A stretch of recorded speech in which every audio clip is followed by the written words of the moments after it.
Le CI3S de la Gaspésie amorce une seconde ronde de vaccination sur son territoire. J'en discute avec le Dr Yves Pognier-Vigé, directeur régional de santé publique de la Gaspésie-Île-de-la-Madeleine, pour en savoir davantage.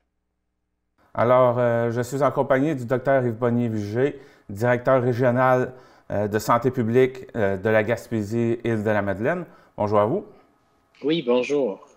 Alors, une deuxième vague de vaccination va commencer en Gaspésie. Parlez-moi un peu, dans le fond, ça va s'adresser à qui, cette vaccination-là? D'abord, on va compléter la vaccination de tous les groupes prioritaires qu'on avait amorcés dans la première phase, c'est-à-dire les personnes qui sont en CHSLD et qui travaillent dans ces milieux-là, les personnes qui sont hébergées dans les résidences de type familial ou encore de type de ressources intermédiaires, ou en fin de compte aussi toutes les personnes qui sont en hébergement dans les résidences pour personnes âgées. Alors ça, ce sera dans un premier temps.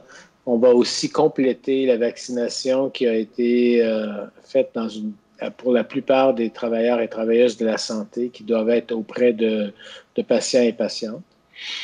Et après ça, on va commencer à s'adresser aux groupes par tranche d'âge. Par exemple, les personnes de 85 ans et plus, les personnes de 80 ans et plus, 70 et plus, 60 et plus, etc. Alors, pour descendre ensuite dans les autres couches d'âge de la population. OK. Combien de vaccins on va avoir pour cette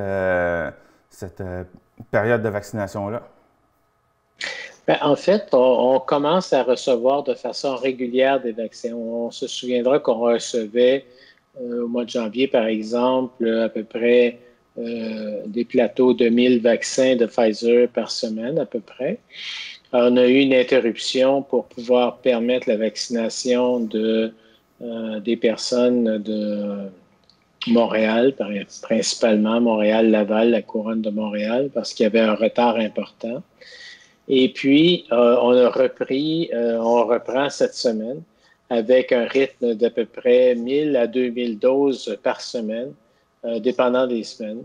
Et ça va augmenter beaucoup plus à partir du mois d'avril. Donc, on n'a pas le montant total des doses. On sait qu'au final, on va avoir reçu assez de doses pour vacciner toute la population. Et on se rappelle que c'est 2 doses. Mais pour l'instant, c'est plus une progression de vaccins qu'on reçoit par semaine dont on peut parler. Alors, jusqu'au mois d'avril, en moyenne, on aura à peu près 1000 doses, 1000 à 2000 doses par semaine. Sauf les îles qui, eux, vont recevoir un peu plus de doses pour pouvoir vacciner l'ensemble de leur population d'ici le 31 mars. Nous autres, c'est quoi qu'on vise pour la Gaspésie, pour la population, pour la vaccination de la population? Pour l'ensemble de la population, on s'attend à ce que dès juin, on aurait couvert l'ensemble de la population. Dans ce qui va commencer pour la vaccination, est-ce que ceux qui ont reçu la première dose au mois de janvier vont la recevoir prochainement? Parce que je crois que Moderna, Pfizer parlait de 21-28 jours qu'il fallait la donner. On voit que ça va plus loin, là. Donc, qu'est-ce qu'il y en est pour eux autres? En fait, les calculs ont été refaits en regardant le degré d'immunité que ces gens-là développaient après avoir reçu une première dose. Et actuellement, pour l'ensemble du Canada, ce qui est recommandé, c'est d'attendre 16 semaines avant de donner la deuxième dose. 16 semaines pour les personnes qui ont commencé à recevoir, mettons, à la fin décembre, là, dans la dernière semaine de décembre, on a vacciné. Ces personnes-là vont recevoir le vaccin, leur deuxième dose à la mi-avril à peu près. Est-ce que ces personnes-là doivent s'inscrire pour ça ou ils vont être rappelés automatiquement? Elles vont être rappelées automatiquement. Puis les personnes qui s'inscrivent actuellement, on leur donne un deuxième rendez-vous automatiquement aussi. Et pour s'inscrire justement à ces cliniques pas à ces cliniques, mais pour être vacciné, comment les gens doivent s'y prendre? Ben, d'une part, on peut aller sur le site de clicsanté.ca et on peut s'inscrire par Internet. On peut aussi, sur le même site, on va retrouver un numéro de téléphone où on peut appeler. Mais nous, on a la liste de toutes les personnes de 60 ans et plus qui ont consulté dans le réseau de la santé et des services sociaux.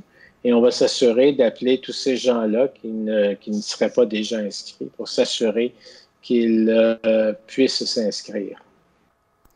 Dans le communiqué qui a été envoyé, on peut voir des dates pour des cliniques de vaccination.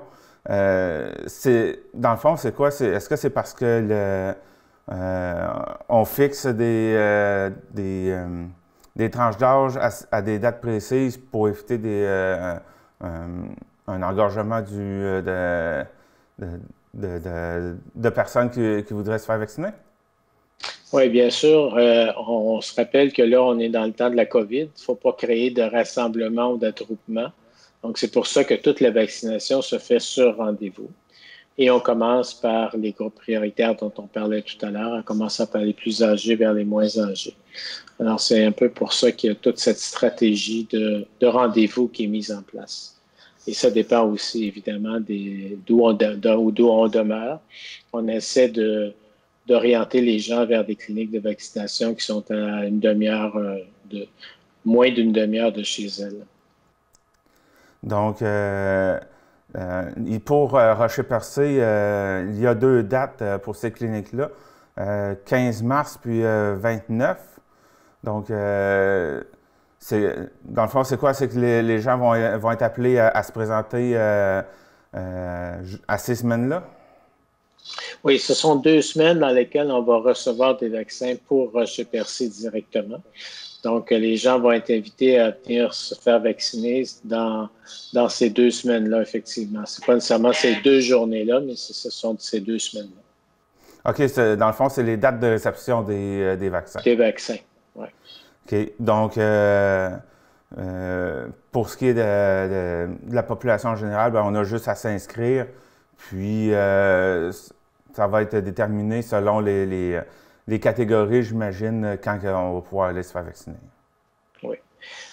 Si on s'inscrit par Internet, ça se pourrait très bien qu'il n'y ait pas de plage horaire disponible encore parce qu'on ne sait pas quand est-ce qu'on va recevoir tous les vaccins. On a des dates à la première semaine d'avril. Après ça, on ne sait pas quand est-ce qu'on va recevoir les vaccins puis ni la quantité. Donc, les plages horaires ne sont pas nécessairement ouvertes pour après le 31 mars, pour dire quelque chose. Mais elles vont s'ouvrir au fur et à mesure. Puis les gens doivent savoir qu'ils peuvent s'y inscrire au fur et à mesure qu'elles sont averties que les vaccins arrivent.